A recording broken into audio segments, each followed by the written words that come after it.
Daniel Ricciardo's long-term future at McLaren has been called into question after CEO Zak Brown said last week that the Australian driver's results had fallen short of expectations. "We would obviously like to see Daniel much closer to Lando and have a good intra-team battle. Daniel is just not comfortable yet with the car. We're trying everything we can. Again, it was a disappointing weekend. Short of Ricciardo's win at Monza and a few races, it's generally not kind of met his or our expectations as far as what we were expecting." Ricciardo acknowledged that his time with the team had not produced the results that he or his bosses would have preferred, but he stated emphatically in Monaco that he was committed for the full 3 years of his contract, which expires at the end of 2023. Brown, speaking ahead of a visit to the Indianapolis 500, suggested that McLaren's agreement with Ricciardo was not completely watertight. While Ricciardo is halfway through a 3-year contract, he hinted that there were break clauses that could lead to a split if things did not improve. When asked if there was a way out for the driver or team if they didn't want to race in 2023,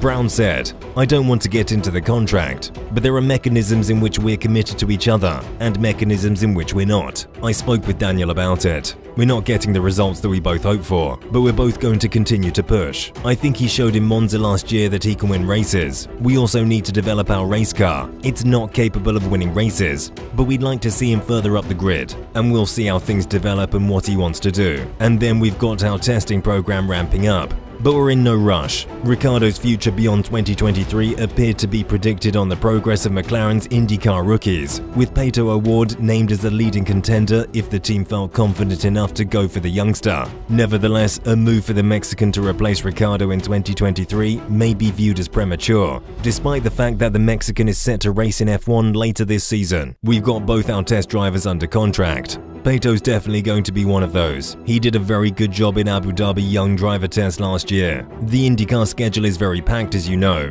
but the end of the year, you won't be surprised to see him in one of those cars." Daniel Ricciardo had another disappointing Formula One weekend for McLaren in Monaco, and the parallels to his situation a year ago were difficult to ignore. In 2021, as he continued to fight to get up to speed with his new team, Ricciardo was lapped by podium-bound teammate Lando Norris. It was a stark illustration of the chasm between them at the time, and it was depicted fairly brutally in the most recent season of Drive to Survive. Back then it was all about Ricciardo adjusting to life in Woking. He responded angrily to his detractors by scoring McLaren's first win in nearly 9 years at Monza, proving that he never left, to quote the Australian's post-race radio message. It looked like a similar story with his struggles this time in Monaco, but the narrative felt drastically different. Ricciardo limped to 14th in qualifying and 13th in the race to cap off a week dominated by speculation about his future in a manner that did little to alleviate concerns about his position. This is no longer a new driver adjusting to life at a new team.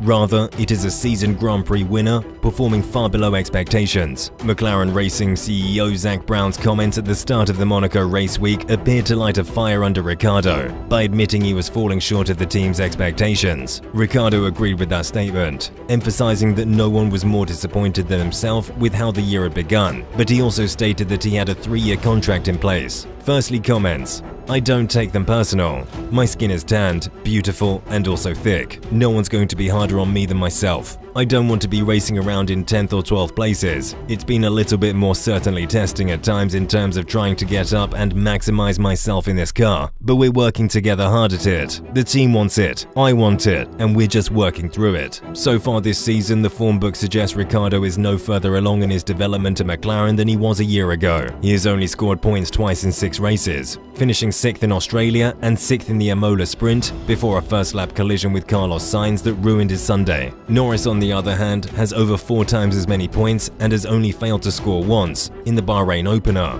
when both McLarens were disastrously slow. When it comes to dealing with adversity, McLaren team principal Andreas Seidel is always pragmatic. He told the team to keep their heads down after Ricciardo crashed out in Q2 on Saturday in Monaco. Ricciardo has been candid about his struggles in getting the most out of his McLaren MCL36 cars this season, admitting in Monaco that "it's still been a little bit tricky for me to always gel 100% 100% with the car, and I feel like I can pull out these. I'm trying to say spectacular laps, but that sounds like I'm really bigging myself up. But yeah, just to pull out those heaters, I guess. Ricciardo has always thrived on total trust in the car, which is especially important on a track like Monaco. He knows what it takes to win there, making his run to 13th despite the rain offering the chance to shake things up a fairly bleak result. He later admitted that he didn't have a good weekend because he simply wasn't quick enough. In Monaco, Seidel added that it was also up to the team to keep developing the car for both drivers, allowing them to get the most out of both Norris and Ricciardo every weekend. We're all not happy if we finish P5, for example, in qualifying. We all want to be part of the generation of McLaren to fight for race wins again, and together championships in future. We simply have to keep going. In all areas of the team, in the way how we work also with Daniel, and then hopefully we can keep making steps. McLaren can of course use some of the work done last year to help Ricciardo acclimate to the car and improve his performance towards the end of the season. Nonetheless, this is unquestionably a race against the clock. If Ricciardo continues to struggle in the next 5 or 6 races, as the silly season heats up, both he and the McLaren will undoubtedly be swept up in the merry-go-round. Even if a contract is in place, they will want to avoid the speculation and distraction that it can cause.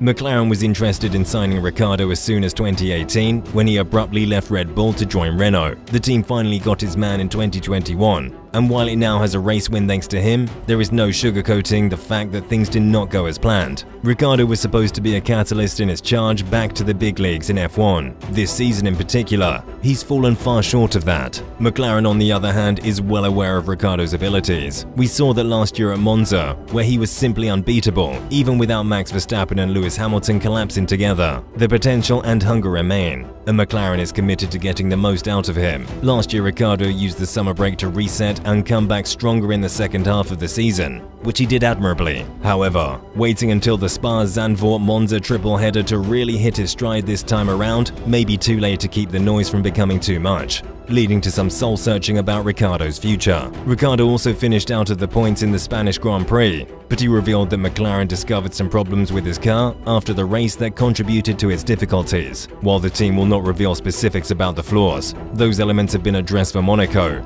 making it all the more concerning that his pace didn't improve, and Ricciardo has admitted that he needs to find more speed. There is still more that I would like to be getting out of it, which sometimes I can see, and then sometimes it's less clear. I think we've also had a few things that have not gone, let's say, our way, and interrupted some of the sessions. There's been some races at times where it's been good, but still, honestly, I'm still working on it. I'd love to say that I'm going to be half a second quicker and awesome every race from now, and I'm working to get that. But yeah, it's still a bit of a process. What are your thoughts on Daniel Ricciardo's performance thus far this season? Will he find his rhythm soon? Do you think McLaren will replace him before his contract expires if he doesn't perform? We'd love to hear from you in the comment section below. Thank you for watching. If you like the video, please consider liking and subscribing to the channel, and don't forget to click the bell button to be notified of future videos.